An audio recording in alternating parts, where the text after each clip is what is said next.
Lloyd metals का जो Q3 है वो बहुत ही स्ट्रॉन्ग रहा है। लॉयड मेटल जो है एक बेसिकली जो है वो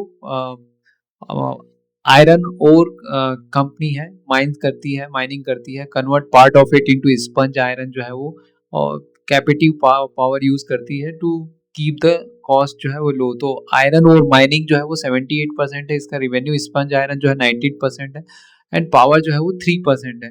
तो ये जो है एक माइनर कंपनी है देन द स्टील कंपनी जो है। तो माइनिंग क्यों इसका रियल स्ट्रेंथ है, क्योंकि सरगुजा आयरन और माइंस है, 50 ईयर लीज है टिल 2057 तक। One of the largest merchant iron ore miner in India जो है वो सेंट्रल इंडिया लोकेशन में easy supply to multiple steel plant में जो है वो एक।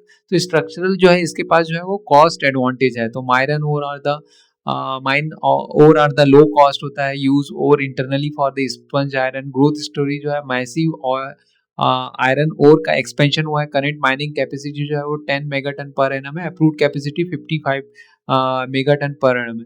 तो shifting from the raw ore to value added product like sponge iron, DRA, billets हो गया, टीएमटी बार्स हो गया, वायर्ड रॉड हो गया, एचआर एंड जीआई कॉल्स तक 50% ऑफ द रिवेन्यू आ रहा है इसका वैल्यू एडेड प्रोडक्ट से। तो बिग कैपेक्स एफआई जो है वो टोटल जो है वो 1200 करोड़, मतलब टोटल जो है FY25 तक जो है इन्होंने जो है वो 3000 का जो है वो कैपेक्स जो है वो प्लान किया हुआ है।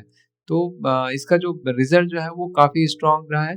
Q3 का जो परफॉर्मेंस है बहुत ही एक्सलेंट रहा है, highest ever revenue, PBT, PAT in the companies history. Growth trend जो है वो quarter and quarter, year on year जो है वो काफी स्ट्रॉन्ग रहा है। ऑल पैरामीटर में रिवेन्यू जो है वो 5156 crore versus 1693 crore year on year, 3 cross year on year जो है वो इंक्रीज हुआ है।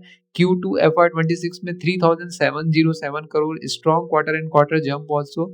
एंड पीबीटी जो है वो 1517 करोड़ वर्सेस 524 करोड़ रहा है। Q2 FY26 में 756 करोड़ था पीबीटी, प्रॉफिट बिफोर टैक्स जो है वो। पैट जो है वो टोटल 1090 करोड़ का रहा है एंड वर्सेस 389 करोड़। तो 3 cross jump in year on year जो है वो massive jump in the net profit रहा है।